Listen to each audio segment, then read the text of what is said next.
कैसा रहा आज का मार्केट? सो आई थिंक आज मार्केट जो है 750 पॉइंट्स ऑलमोस्ट सेंसेक्स ऊपर है, यानी कि अराउंड 1.2% तक सेंसेक्स ऊपर है। अगर निफ्टी की भी बात करते हैं तो अराउंड 1.08% है। बैंक निफ्टी की बात करो, मिड कैप इंडेक्स की बात करो, स्मॉल कैप इंडेक्स की बात करो, सारे के सारे इंडाइसेस आज ग्रीन एरिया में है। रीजन क्या है इसके पीछे का? बहुत सारे रीजंस हो सकते हैं।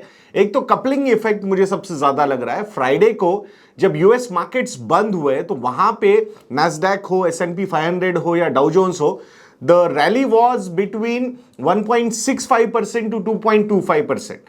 तो ऑब्वियसली अगर डेवलप्ड वर्ल्ड इतना ऊपर है तो वहां पे इमर्जिंग वर्ल्ड, जिसमें इंडिया सबसे अच्छा राइजिंग स्टार लग रहा है, जिसकी मैक्रो इकोनॉमिक सिचुएशन सबसे अच्छी लग रही है, अगर 10 ईयर जिसे यील्ड की भी हम बात करते हैं, so that yield is at 7% currently, around 7.03% जब मैं ये वीडियो आप लोगों के लिए बना रहा हूं। सो फ्रॉम 7.46% टू 7.03%, इतना 10 ईयर जिसे यील्ड नीचे आया है, इसका मतलब क्या है? आरबीआई का रेट पॉज करने का इंडिकेशन क्या हमें दर्शा रहा है कि हमारी जो मैक्रो इकोनॉमी है या फिर मैक्रो इकोनॉमिक सिचुएशन जो है इंडिया की, वो काफी अच्छी नजर आ रही है। And that is the biggest reason. मुझे ऐसा लगता है कि ये जो इनफ्लोज हम फॉरेन पोर्टफोलियो इन्वेस्टर्स के देख रहे हैं, अप्रैल महीने में अराउंड 11,000 करोड़ रुपए के इनफ्लोज आ चुके हैं। अभी तक आज का डेटा एफआईआई का सामने नहीं आया है, बट पहले 4 दिन 4 days 4 trading sessions of May month, उसमें ही अराउंड 10-11 हजार करोड़ रुपए फ्लोज आ चुके हैं इंडिया में, इंडियन मार्केट्स में। और आज भी ये नंबर काफी ऊपर होगा ऐसा लग रहा है। सो डेफिनेटली 12-13 हजार करोड़ रुपए अगर 5 सेशंस में इंडियन मार्केट्स में आ जाते हैं तो उसका एक बहुत ही अच्छा इंपैक्ट जो है वो इंडियन मार्केट्स पे होगा। इसमें हमने ज़्यादा मतलब सरप्राइज नहीं होना चाहिए। That's what has happened. और उसके ऊपर सोने पे सुहागा क्या हो रहा है? सोने पे सुहागा ये है इंडियन इकोनॉमी के लिए कि जो ब्रेंट क्रूड की प्राइस है दैट इज एट अराउंड $75 पर बैरल। और आज सुबह भी मैंने उस न्यूज़ में कवर किया था कि हमें रशिया से 36%, हमारी जो ऑयल इंपोर्ट्स है वो रशिया से 36% आ रहे हैं। मतलब 100 बैरल अगर हम एग्जांपल ले रहे हैं पूरे दुनिया से, तो उसमें से 36 बैरल जो है वो हम रशिया से ले रहे हैं, which is a discounted crude oil. So already मतलब जो डिस्काउंट है, बहुत सारे अटकले हैं, उस पर एग्जैक्ट नंबर हमारे सामने कभी आया नहीं है। 15, 20, 25, $30 पर बैरल तक का वो डिस्काउंट है। सो डेफिनेटली हमारा जो इंपोर्ट बिल है वो काफ़ी कंट्रोल में उसकी वजह से आ सकता है। करंट अकाउंट डेफिसिट के नंबर्स भी उसकी वजह से काफ़ी अच्छे कंट्रोल में रह सकते हैं।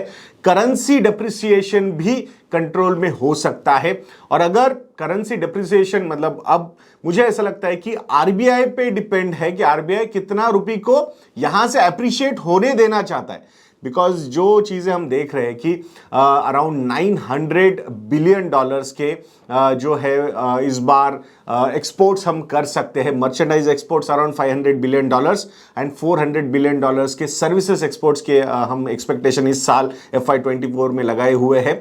सो ये सारी चीज़ें देखेंगे तो रुपये का बहुत ज़्यादा अप्रिशिएट होना भी हमारे लिए ज़्यादा अच्छा नहीं हो सकता। इमर्जिंग वर्ल्ड है, एक एक्सपोर्ट हब भी बनना चाहते हैं, तो वहाँ पे अच्छा है। मतलब हम जब बोलेंगे कि हाँ रुपये की वैल्यू बढ़ रही है, सो रुपये का डिप्रिसिएशन जो होना चाहिए वो एक रेंज में होना चाहिए। जो डिफरेंशियल है बिटवीन इंटरेस्ट रेट्स जो यूएस के है, इंडिया के है, उतना रेट ऑफ इंटरेस्ट का जो डिफरेंशियल है उतना depreciation is okay. And it will not be a straight line kind of depreciation, there will be volatility, बहुत सारे इवेंट्स होते हैं इसके बीच में, तो उस हिसाब से।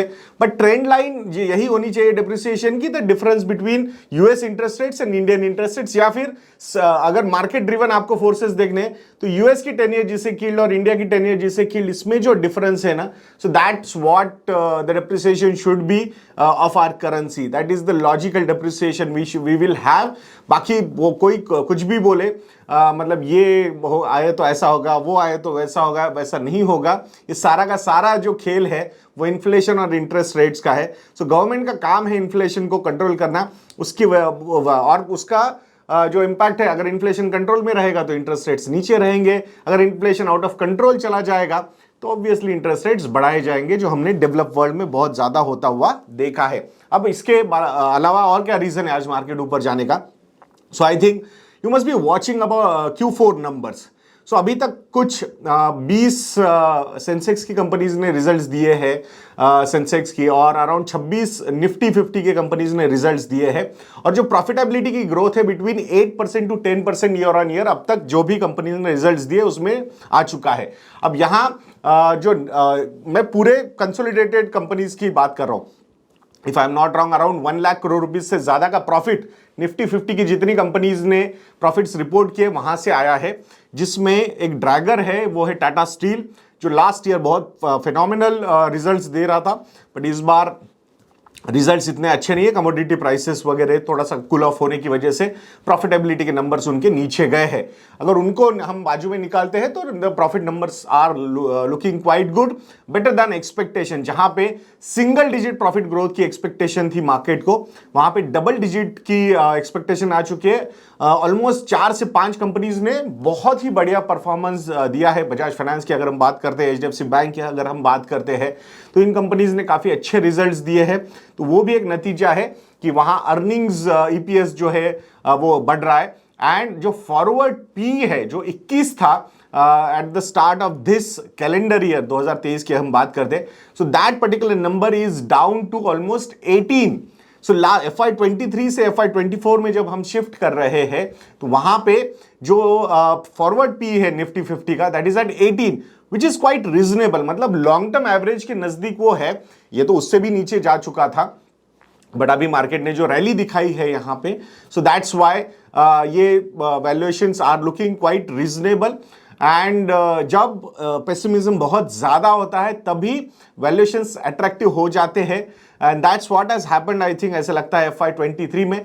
वी डोंट नो, आज सुबह भी मैंने वो कमेंट दिया था, we don't know whether FY24 और FY25 और FY26 is going to be a phenomenal year, but I strongly feel इन तीनों में से एक बहुत ही बढ़िया फाइनेंशियल ईयर हम देख सकते हैं स्टॉक मार्केट रिटर्न्स के पॉइंट ऑफ व्यू से। And that's why staying invested, staggered way of investing, continuous investing, accumulation of assets, ये सारी चीजें बहुत इंपॉर्टेंट होती है आपकी फाइनेंशियल प्लानिंग की जर्नी में, जिसको आपने कभी भी नहीं भूलना चाहिए। ये हमेशा याद रखिएगा दोस्तों। फाइनेंशियल प्लानिंग पे ज्यादा फोकस कीजिए rather than stock selection, stock picking, ये निकाला, ये लिया। सो आई थिंक ये सारी चीजें थोड़ा सा अवॉइड करोगे और एक्यूमुलेशन पे फोकस करोगे तो काफी अच्छा वेल्थ क्रिएट आप लोगों के लिए हो सकता है। बाकी अगर कुछ स्टॉक्स के बारे में बात करेंगे जो आज काफी मूवमेंट थी, तो पेटीएम का स्टॉक आज 5% से ऊपर था।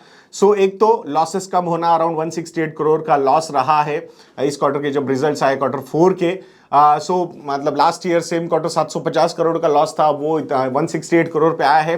फ्री कैश फ्लो पॉजिटिव होने की बातें कंपनी की तरफ से हो रही है, and looks like the focus is completely on generating profits now, कि वहां पे प्रॉफिटेबिलिटी दिखना इज वेरी इंपॉर्टेंट। ये रेड कलर जो है लॉसेस का, that they want to wipe out and it should get filled with green color of profitability. So hopefully they will achieve that. और जो ब्रोकरेजेस है, स्पेसिफिकली फॉरेन ब्रोकरेज हाउसेस जिन्होंने बहुत ज्यादा क्रिटिसाइज किया था पेटीएम को, उन्होंने पेटीएम के टारगेट्स दिए 1100, 1200, 800, 900 ऐसे टारगेट्स आए हैं अलग अलग ब्रोकरेज हाउसेस से, and that is also making an impact on the stock price, इसीलिए स्टॉक आज ऊपर है। बजाज फाइनेंस का स्टॉक भी आज 4% से ऊपर है। टाटा मोटर्स का भी स्टॉक आज 4% से ऊपर है। बजाज फाइनेंस, मुझे ऐसा लगता है कोई स्पेसिफिक न्यूज है कि I have checked the notifications on stock exchanges websites, but ऐसा कुछ मिला नहीं। बट Q4 के जो रिजल्ट्स आए उसको एक बार फिर से देखिए आप, बहुत ही बढ़िया रिजल्ट्स इन्होंने दिए हैं, और कंसिस्टेंसी जो है इस कंपनी की वो बहुत बढ़िया है। प्राइस टू अर्निंग्स रेशियो बहुत सारे लोग बोलते हैं एनबीएफसीज बैंक्स के नहीं देखने चाहिए, बट अगर कोई कंपनी कंसिस्टेंटली प्रॉफिट्स दे रही है तो वहां पे प्राइस टू अर्निंग्स रेशियो देखना चाहिए, मुझे ऐसा लगता है। एसेट क्वालिटी बहुत बढ़िया तरीके से मेंटेन की हुई है, बैलेंस शीट ग्रोथ भी काफी अच्छी है। डेफिनेटली ग्रोथ के नंबर्स मॉडरेट हुए हैं, but opportunities are quite high for this particular company. और ये जो डोमेस्टिक कंजम्पशन की हम बात करते हैं, डिस्पोजेबल इनकम यहाँ पे बढ़ रहे, डेमोग्राफिक डिविडेंड है, तो ये सारे फैक्टर्स बहुत ही बढ़िया तरीके से बजाज फाइनेंस के लिए प्ले हो सकते हैं, ऐसा मुझे लगता है। एंड कंपनी की management, I think hats off to them, जो कंसिस्टेंसी वहां पे दिखाई है मिस्टर राजीव जैन जी ने, I think that is phenomenal, and that this is one company which should be on your radar, ऐसा मुझे लगता है। निफ्टी 50 की 5 कंपनीज है जिन्होंने आज 52 वीक हाई लेवल को टच किया है, जिसमें टाटा मोटर्स नंबर 1 पोजीशन पे है। कोई न्यूज है क्या ऐसे टाटा मोटर्स के लिए? नहीं, बट आज लिथियम रिजर्व्स मिले हैं राजस्थान में, और ऐसा माना जा रहा है कि जम्मू एंड कश्मीर से ज्यादा ये रिजर्व्स है। तो क्या ये इंपैक्ट हो सकता है, क्योंकि इलेक्ट्रिक व्हीकल्स में सबसे ज्यादा आगे अगर कोई कंपनी है तो वो टाटा मोटर्स है। I am just trying to link some things, but ऐसा होगा नहीं होगा ये तो गॉड नोज। लेट्स सी वहां से कुछ फ्रूटफुल फाइंडिंग्स और ज्यादा सामने अगर हमारे आएंगे, that will be really good. Bajaj auto का भी आज अगर आप देखते हो तो 52 वीक हाई लेवल पे टच किया है स्टॉक ने। I think margin improvement is the much better highlight of this quarter 4। Bajaj auto हो, हीरो मोटोकॉर्प हो या फिर डीवीएस मोटर्स हो, I think raw material cost नीचे जाने की वजह से मार्जिन इंप्रूवमेंट काफी अच्छी है। भले इनके exports are getting impacted, but domestic sales जो है वो काफी एनकरेजिंग है, and that's why this is also one stock जो आज 52 वीक लेवल पे जा चुका, 52 वीक हाई लेवल पे जा चुका है। ITC the dark horse, I think re rating is still going on, so 430 435 तक ये स्टॉक जा चुका है। So it is surprising everybody. I think ITC की बात हो, नेस्ले हो, ब्रिटानिया हो, ये तीनों कंपनीज ने आज 52 वीक लेवल हाई लेवल को टच किया है।